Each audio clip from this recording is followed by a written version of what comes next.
One, two, three, come on. Come on, come on.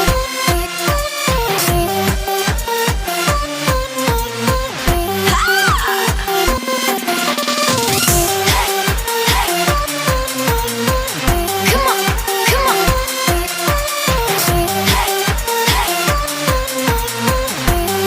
One, two, three, come on. Come on, come on.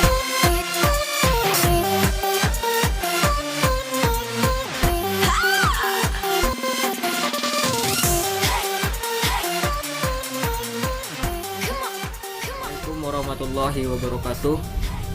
Perkenalkan, nama saya Emerson Nur Rasid. Saya dari program studi ekonomi syariah semester 4. Di sini kembali lagi bersama saya. Kita akan membahas mengenai konspirasi corona yang dimanfaatkan oleh 7 kaum elit di dunia.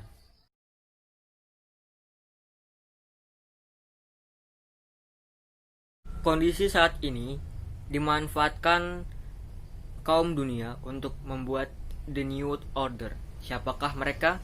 Mereka adalah 7 kaum elit di dunia.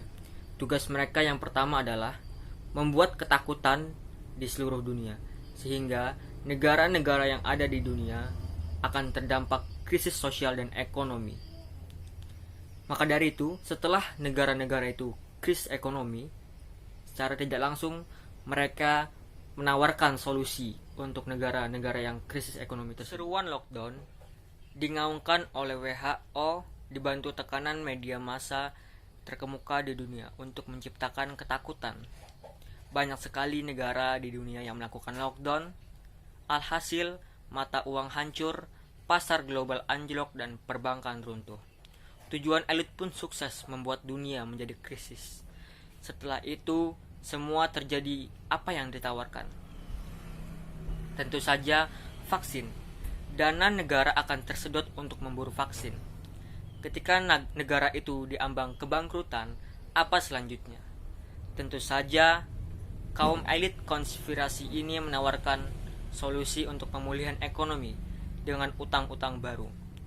Negara di dunia akan tenggelam dengan utang yang entah kapan harus melunasinya. Apakah COVID-19 sudah akhir dari senjata biologis? Jawabannya tidak. Karena itu baru fase percobaan. Bila di dunia sudah sembuh perekonomiannya, maka akan diciptakan wabah-wabah baru yang lebih ganas. Bagaimana dengan Indonesia? Indonesia sudah tepat tidak menerapkan lockdown karena perekonomian kita harus jalan. Seperti yang dikatakan oleh pimpinan Bursa Efek Indonesia Perwakilan Kalimantan Tengah, beliau menyatakan bahwasanya kita harus menyeimbangkan antara kesehatan dengan perekonomian. Karena apa? Jika kita disuruh memilih salah satunya, tentu saja kita tidak bisa untuk memilihnya. Karena kedua hal tersebut sangat penting yang harus kita jalankan. Masyarakat tidak usah panik dan cemas, tetapi selalu waspada dengan skenario yang dibuat oleh 7 kaum elit di dunia ini. Tentu saja ini adalah fase awal yang dilakukan oleh mereka. Akan ada lagi drama selanjutnya yang tidak kita harapkan. Saya sangat setuju sekali terhadap pemerintah yang telah menerapkan kebijakan new normal. Karena apa?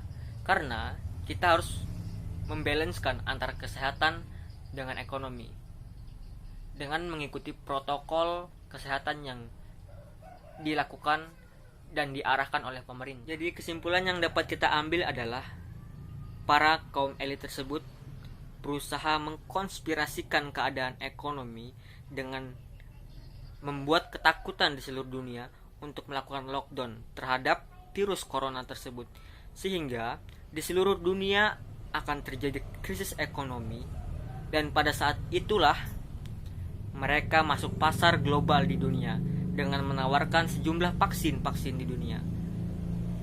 Setelah mereka menawarkan vaksin, tentu saja dana di seluruh dunia akan teralokasikan untuk membeli vaksin tersebut, sehingga mereka akan terjadi defisit anggaran untuk membuat negara itu maju lagi, maka mereka menawarkan sejumlah utang.